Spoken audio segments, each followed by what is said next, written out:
हैं रोज morning walk में जाते हैं। यहाँ जोशीमठ से सेलंग की ओर 5-6 किलोमीटर है पर डे का जाना और पर डे का 5 किलोमीटर आना है। बाइक से सुनेंगे सुबह की मॉर्निंग की बात। नमस्ते दोस्तों, एक बार फिर से लिए चलते हैं आपको उत्तराखंड जोशीमठ। आज मैं जा रहा हूँ जोशीमठ मार्केट में, और जोशीमठ मार्केट में आज मूल निवासियों की जो आम बैठक है, आम बैठक में जा रहे हैं हम लोग। आज सुबह हम लोग काफ़ी सालों से 10-15 सालों से वॉक कर रहे हैं। तो हमारे यहाँ पे बहुत से वो मिलेंगे आपको जानवर, जैसे टाइगर है, लेपर्ड है और सिल्वर बैक फॉक्स है, और उड़ने वाली गिलहरी भी है यहाँ पे, फ्लाइंग स्क्वायरल, जो हम देख चुके हैं अभी तक। आपका बहुत बहुत शुक्रिया बड़े भाई। हमारे अंकी भोगड़ा जी हैं। नमस्कार जी। और अंकी भैया, क्या हाल चल रहे हैं? हाल चाल तो व्यापार का देखिए ऐसा है कि दिन प्रतिदिन व्यापार कम होते जा रहा है जोशीमठ। ये सब आपदा का असर है और आने वाले समय में इसका और बेकार परिणाम देखने को मिलेगा। आप उम्मीद कर सकते हैं भगवान बद्री विशाल से कि कुछ सरकार की तरफ से कोई ऐसी घोषणाएं हुए, ऐसा कार्य सरकार करे कि जिससे हमको बल मिले और हम अपने आर्थिक मजबूती के साथ दोबारा से वापसी करें। संसद में जो सत्र हुआ है उसमें जो छत्तीसगढ़ की एक सांसद महिला है, उसने जोशीमठ और केदारनाथ, बद्रीनाथ और रेणी वाली आपदा का जिक्र बखूबी ढंग से किया है उसने। और हिमाचल का भी उसने जो ये जम्मू कश्मीर, हिमाचल, उत्तराखंड, और उत्तराखंड में तो खासकर हमारे यहाँ पे जो रेणी आपदा आई उसका जिक्र किया, केदारनाथ आपदा आई उसका जिक्र किया, और बीच में जो जोशीमठ वाला जो स्लाइड टूटा है ये मार्ग वाला, उसका जिक्र हुआ है, जोशीमठ भूदशाओं का जिक्र हुआ है। तो ये एक हमें बहुत बड़ा हमारे लिए दुर्भाग्य कहा जा सकता है इसको, कि हमारे राज्य का सांसद और हमारे पौड़ी का सांसद हमारे यहाँ की आप बीती नहीं बता रहा, और बाहर के राज्य का छत्तीसगढ़ की जो महिला थी सांसद, उसने सदन में ये बात उठाई है। और उसके अलावा भी एक जो शायद महाराष्ट्र के सांसद थे, उन्होंने भी ये बात वहाँ पर पटल पर सामने रखी है ये। और दोस्तों, जहाँ पे हम लोग जा रहे थे मीटिंग के लिए, वहाँ पे अभी काफ़ी समय लगने वाला है, और मुझे हो रही है लेट है, क्योंकि मैंने जानी है अभी ड्यूटी पे जाना है मैंने। और हमारे साथ साथ हमारे, आप तो जानते हैं, इनको बड़े भैया जी हैं, और पीछे से सभी लोग आ रहे हैं। और दोस्तों, अभी आप लोग देखिए, हम लोग अभी जा रहे हैं जहाँ पे मूल निवासियों की मीटिंग होनी है। Good morning. और आप तो जानते हैं ये हमारे चाचा जी हैं, और ये हमारे हैं चाचा जी। और एक बार फिर से आपको लिए चलते हैं, हमारे साथ हैं हमारे चाचा जी, जो पहले भी रहते हैं हमारे साथ ब्लॉग के साथ साथ। आज जो मूल निवास जोशीमठ की जो आपदा के संदर्भ में जो वार्ता है, नरसिंह मंदिर ब्रह्मलीन माधवाश्रम महाराज के मठ में, और उसी के संदर्भ में हम लोग आज उस वार्ता में सम्मिलित होने के लिए जा रहे हैं। जोशीमठ जो ये भूदशाओं, जोशीमठ जो भूदशाओं का जो ये पुनर्वास का जो सरकार की जो नीतियां हैं, उस पर विचार किया जाएगा कि किस तरह से सरकार जोशीमठ का ट्रीटमेंट करती है। जबकि हमारी ये आज मांग रहेगी कि हम जोशीमठ को छोड़ के कहीं नहीं जाएंगे।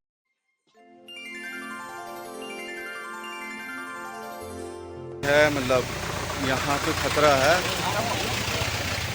तो उसके बारे में चाचा जी ने अभी बताया कि पूरा जोशीमठ यहाँ से शिफ्ट होना है।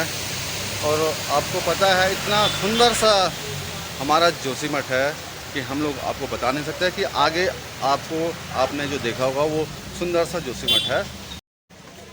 और ये भूदशाओं के कारण जोशीमठ को जो 1200 परिवार का जो यहाँ पर सरकार ने जारी किया है, उसके बिल्कुल हम पक्ष में नहीं हैं। सरकार जोशीमठ को ट्रीटमेंट करे, क्योंकि यहाँ पर बद्रीनाथ का मुख्य द्वार जोशीमठ, हमारे नरसिंह मंदिर, औली, हेमकुंड साहिब, ये क्षेत्र जो कि सब जोशीमठ क्षेत्र में आते हैं, और सरकार चाहती है कि 1200 परिवारों को यहाँ से उठा दिया जाए, वो भी जो मूल निवासी हैं यहाँ पर, और उनके 5, 6, 7 पीढ़ियाँ यहाँ पर। चाचा जी बता रहे हैं कि यहाँ पे 7 पीढ़ियों से हम लोग यहाँ पे रहते हैं और फिर से 1200 ये घरों का जो मुद्दा है उसके बारे में चाचा जी बता रहे हैं। और जो सरकार ने यहाँ पर जोशीमठ ट्रीटमेंट के लिए जो पैसा रिलीज़ किया है, और हमें नहीं लगता कि वो पैसा अभी तक सरकार ने खर्च किया है यहाँ पर किसी भी तरह से। 2 साल होने को आ रहे हैं पर अभी तक एक पैसा सरकार ने जोशीमठ के ट्रीटमेंट के लिए नहीं किया है। ये बहुत ही दुखद बात है। चाचा जी आप लोगों को बता ही रहे हैं कि किस तरीके का यहाँ पे अभी गवर्नमेंट की तरफ से यहाँ पे प्लान नहीं है और 1200 फिर क्या है कि उन लोगों को विस्थापन करने की बात हो रही है यहाँ पे। और हम लोग चाहते हैं ना कि यहाँ से हम लोग जाएं नहीं। जोशीमठ है, इतना सुंदर सा यहाँ पे नगर है हमारा जोशीमठ। इसके साथ साथ यहाँ पे काफ़ी चीज़ें हैं। शंकराचार्य मठ है, यहाँ पे नरसिंह भगवान जी का मंदिर भी है। और आपको पता है एशिया का फर्स्ट नंबर का रोप वे। और दोस्तों ये एशिया का सबसे फर्स्ट नंबर वो रोपवे है ये। और वहाँ पे इसकी पैरावी होती है और खूबसूरत सी जगह है। और फिर से लिए चलते हैं आपको चाचा जी के साथ। और हमारे भटजी भी आ रखे हैं और ये भी इस मीटिंग में, और ये छोटू भी आ रखा है हमारा बनेंगे। और ये खूबसूरत सा लगता है जब हम लोग कहीं अच्छी जगह पे ये मिलते भटजी हैं। एडवेंचर के क्षेत्र में बहुत ही इनका सराहनीय कदम रहा है आज तक। और दोस्तों देखिए आप, सुंदर सा लगता है जब हम लोग आते हैं और इस तरीके से यहाँ पे मिलते हैं। बहुत खुशी का ये पल होता है। और ये चाचा जी हैं और ये भटजी हैं हमारे। और ये सुंदर सा जोशीमठ का मार्केट है यहाँ। दोस्तों जहाँ पे हम लोग खड़े हैं वहाँ पे नटराज चौक है और यहीं से नरसिंह मंदिर वगैरह भी जाते हैं और यहीं से जाते हैं ज्योतिर्मठ मठ भी जाते हैं। आप लोग देखिए सुंदर सा दृश्य लगता है ये। तो ये है जो तिराहा है उसे नटराज चौक बोलते हैं जो मैं आपको बता रहा हूँ। और यहीं से नरसिंह भगवान के मंदिर भी जाते हैं। ये नरसिंह भगवान जी का मंदिर जाने का रास्ता है।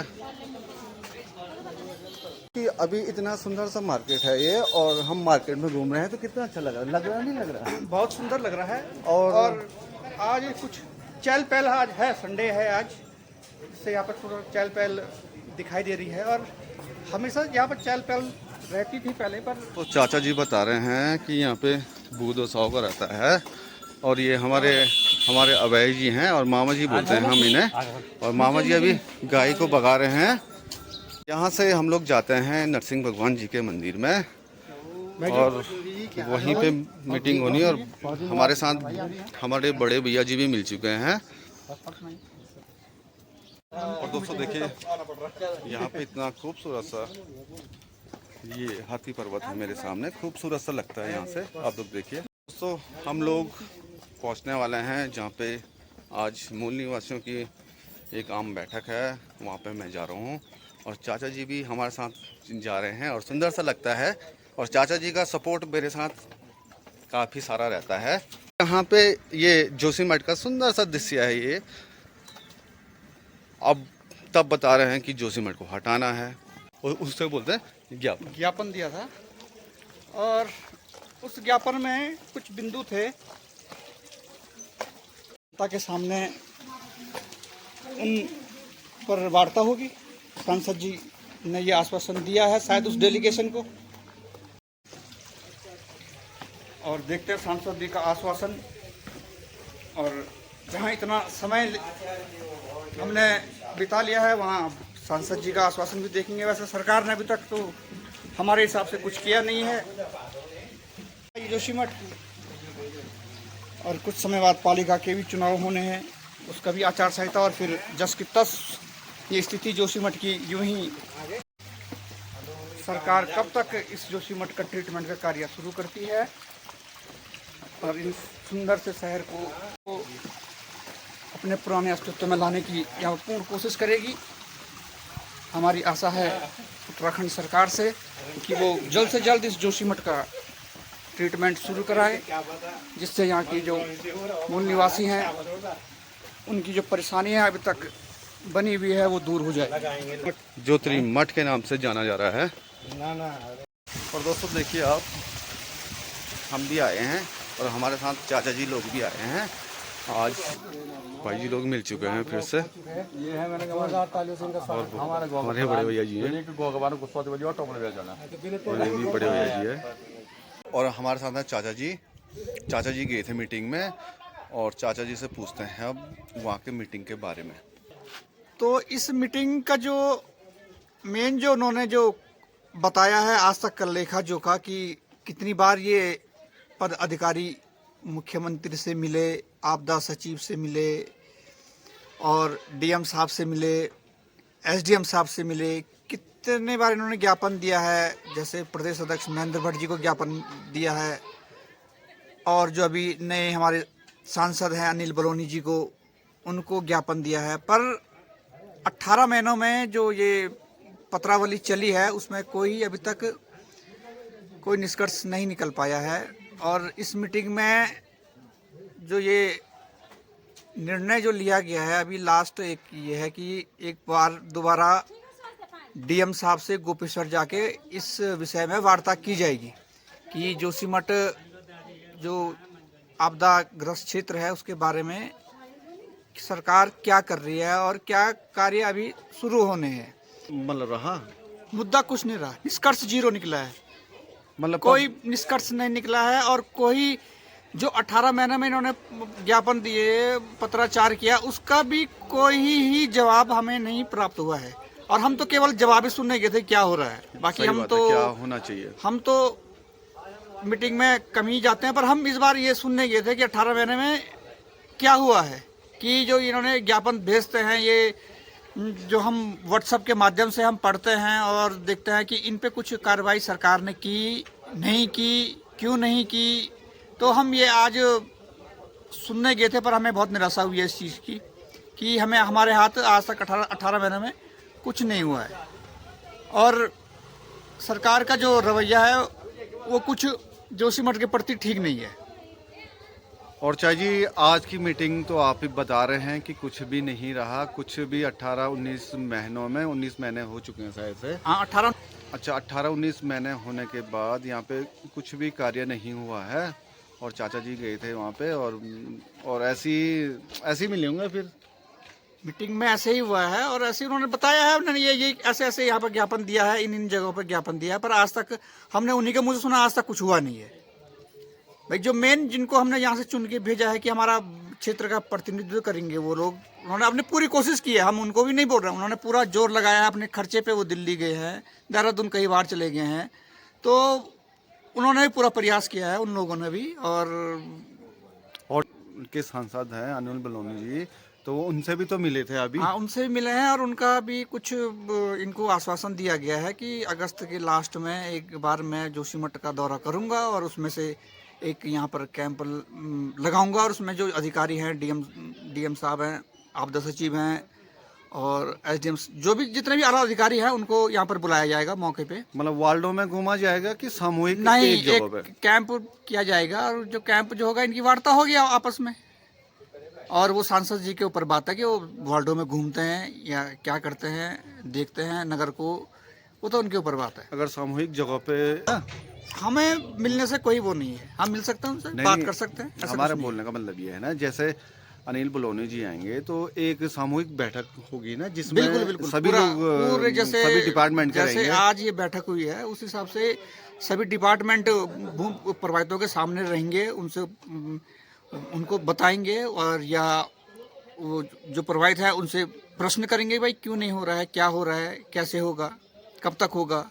तो ये सब चीज़ें उनके सामने रखी जाएगी, वो समाधान बताएंगे कि कैसे होना है नहीं होना है, कब तक होना है, ये तो उनके ऊपर बात है। और चाचा जी बहुत बहुत शुक्रिया, आपने जो मतलब मैं नहीं आ पाया जहाँ पे मीटिंग थी, तो आपने हमें समझाया है कि इस तरीके से यहाँ पे मीटिंग का वो था, उद्देश्य था। और फिर से मिलते रहेंगे न्यू वीडियो के साथ। बने रहें, लाइक शेयर कमेंट ज़रूर करें।